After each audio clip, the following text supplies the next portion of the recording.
good, YouTube? We are back with another one. It's been a minute since I uploaded on this channel.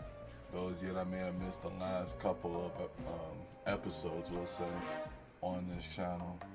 Hope y'all enjoy. Tap in, y'all subscribe to everything. All of my socials will be in the description on my link tree. Without further ado, we're going to get into it.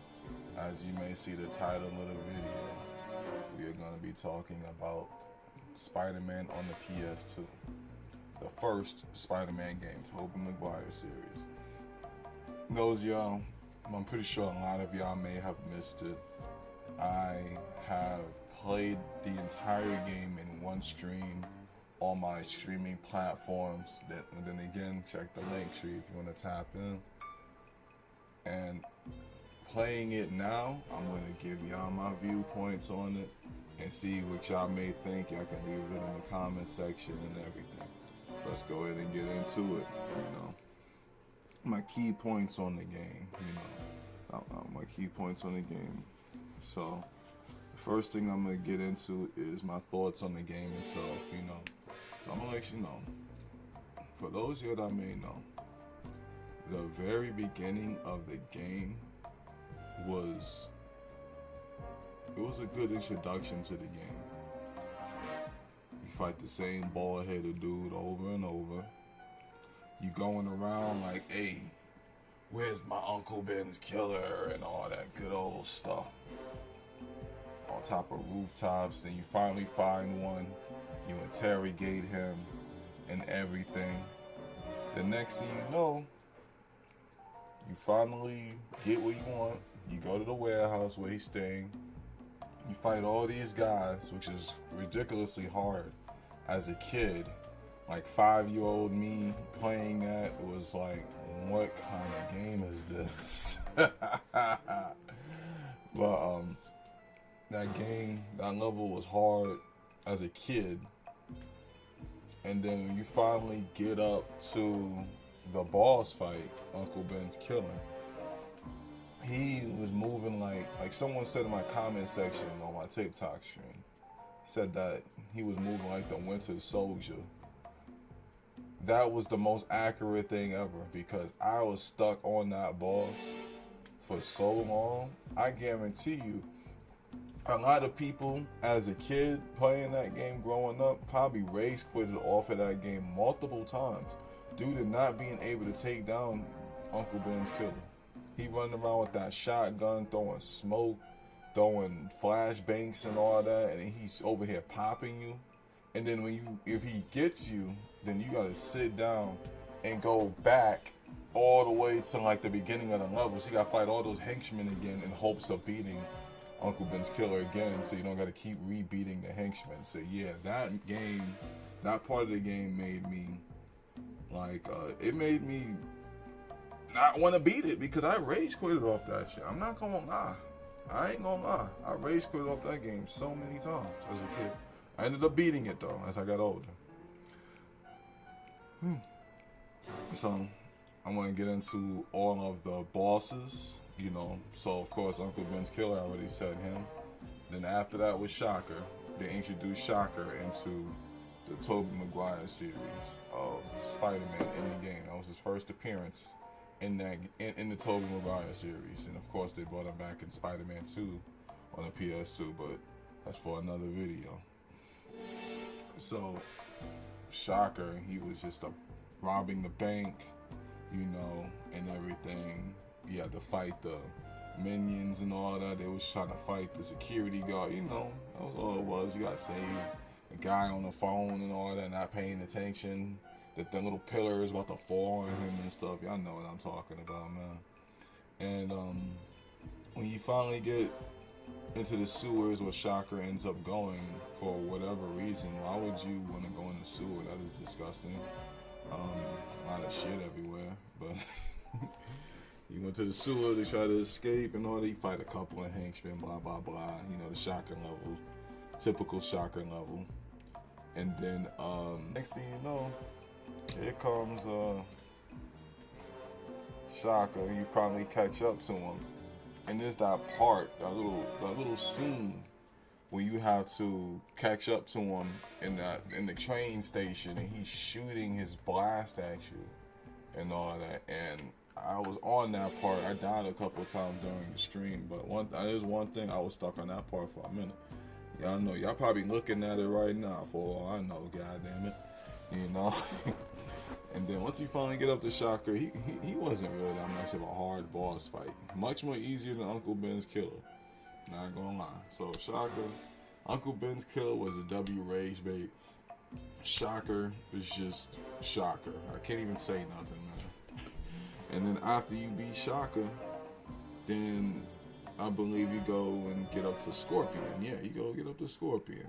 You know, here he is running away from these robotic spiders from Oscorp and all of that. And then next thing you know, you help him out. So this is the thing I didn't like about Scorpion. You know, Scorpion, you help him out. You fight all the spiders with him. He ain't bothering you, no nothing. As soon as you defeat all the spiders, next thing you know, he attacks you. And now you throwing hands with him. It made no sense. I was literally helping you. I helped you defeat those spiders. If I didn't help you, you wouldn't have made it. They would have got you. They would have beat you. They would have captured you. But yet you decided to double cross Spider-Man. You decided to double cross him, and then now you throwing hands with him. And then all of a sudden you throw hands with him, you win or whatever, then he somehow escapes. Cool. Never see him again in the rest of the game. And this one I can't really talk about. I heard that they had like a Kraven the Hunter boss fight on the Xbox version, the original Xbox version. I never got to play that, so I would have to look that up on YouTube. So yeah, y'all in the comment section, let me know. Am I missing out on it? Do I have to cop an Xbox and all that, a backwards compatible Xbox or something to play that? Who knows? Well, I guess I'll find out in the comment section. And then after Scorpion, that's when the Green Goblin makes his first appearance as the Green Goblin.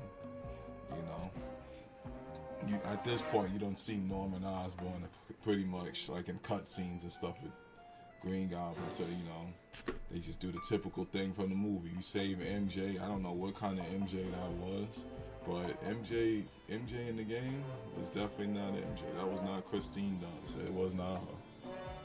But you save her and then you fight the Green Goblin. It gets repetitive a little bit. You're just fighting him.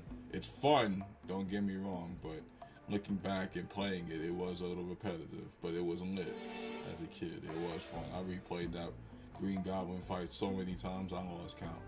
You know, it was so fun playing as the Green Goblin and everything.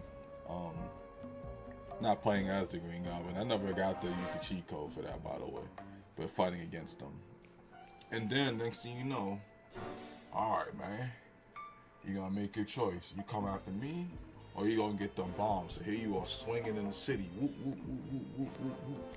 You swinging in the city, rushing to the bombs before they explode. I used to fail that mission so much as a kid, because I'm like, yo, there's so much happening. Robots is coming at me, spotlights is aimed at me. Everything is just coming at me at once. I'm like, yo, what kind of chaos am I getting myself into, you know? But then it's all good, because after that, guess what, you go back to the Green Goblin, you fight these things. I don't know what those little things that scrapes you. You know, it was in Spider-Man 3, the movie. Harry Osborn used it when he was the new Goblin. But you destroy those and you run away. Then next thing you know, here comes Spider-Man. Like, okay, he works for Oscorp. He got the Oscorp logo on his stuff. So now you got to break into Oscorp, and god dang, man, I almost couldn't beat the game because of this level, man. Spider-Man on PS2 is not made for stealth. Not like the Spider-Man games of today. It's not made for stealth. I promise you, it's not made for stealth. Man, that stealth level was so frustrating as a kid. I could not beat it, because you get caught by the guy, he runs, and then he presses a button, and then red lights come on, and then these robots come, and they got aimbot, and they just mess you up bad. They mess you up. You know, so I had so much anxiety from that while playing that as a kid, and it's still, the anxiety was still there to me as an adult. You know, but it's all good. We made it through it. And then after that, there's another sneaky level that wasn't that hard. You know, you gotta do this, you gotta do that, you know, blah, blah, blah. Who cares, man? It ain't that important. You know, then you fight a big boss fight with the freaking gigantic robot. You know, a gigantic robot. You gotta fight it. It just stays in one spot and it shoots a big laser at you if you stay too far from it. But all you gotta do is destroy everything to remove the shield. Then you beat up the robot's brain, and that's it. It's GG's for the robot, man. I'm not even gonna lie. And after that, here comes the Green Goblin again. After you done figured everything out and got what you were looking for in Oscorp. Now you're here like, damn, we gotta go and rescue Mary Jane. He's after Mary Jane. So now it's like, all right, bet. Now I gotta escape from Oscorp, so I'm running out on Oscorp. All these robots is coming at me. I just gotta run back to the event that I came from, that I passed, which is good. You know, that level wasn't hard. It was intense, but it was hard. It wasn't as hard as the first level, my fault, y'all. And then after that, you make it to the Green Goblin. You chase him, blah, blah, blah. You just chase him. He has Mary Jane. He done broke into her house. You know, he's carrying her, and she's over here and like, let me go. The next thing you know, you go to the bridge, you fight him, just like in the game, in the movie, blah, blah, blah. You fight him, blah, blah, blah. Then next thing you know, everything from there was just like the movie with the Green Goblin getting hit by his own glider, blah, blah, blah. Great game, by the way. I love the game, man. What's gotta say? You know, so that was all of my intakes on it. I gave my critiques on it and everything, man. But let me get into my critiques as far as like what you call the gameplay. I'm not gonna lie though, the critiques, man. The web swinging in that game is something to remember, because what other Spider-Man game can you web swing from the clouds, man? Look, I understand, man. It's an old game.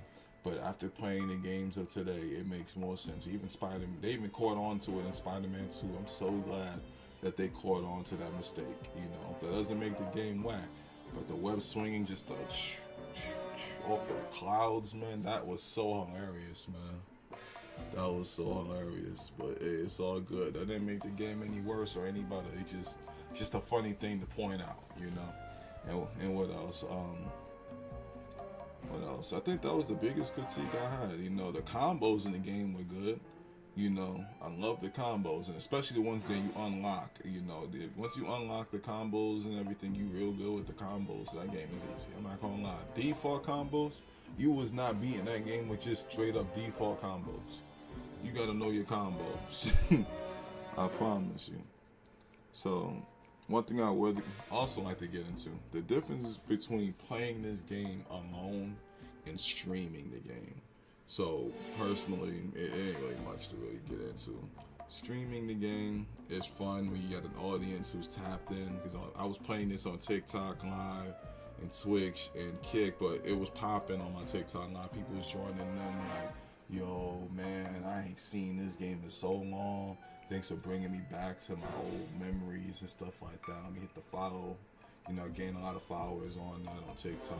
You know, but it was fun playing it, and then people was like, you know, we was talking about, me and the chat was talking about how certain levels were and stuff, which ones was hard, what we were stuck on as kids. It was a good vibe up in there. And by the way, they want me to play Spider-Man 2 on the PS2. I gotta find it. I ordered a copy of the game, and it's not working properly, so I can't stream it right now. I'm sorry. You know, for those of you that are tapped in with that, but it's all good. I will find it, and I will kill it. No, I'm just kidding. But I will find it, you know, eventually. It's just, you gotta do other stuff until then. So, yeah, and playing it by yourself, it's still fun, but I like streaming it. If I can go back to streaming it like how I did, then yeah, I would prefer to stream it, not gonna lie. Streaming a game is way more fun from someone who doesn't, for someone who's new into the streaming side, you know, it's definitely more fun.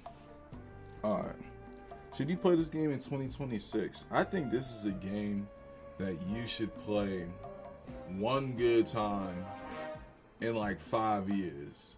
You know, you play it one good time and don't touch the game for another 5 years, so you don't get bored of it. I'm just being honest. You know, back then, back when it first came out, man, play that shit every day.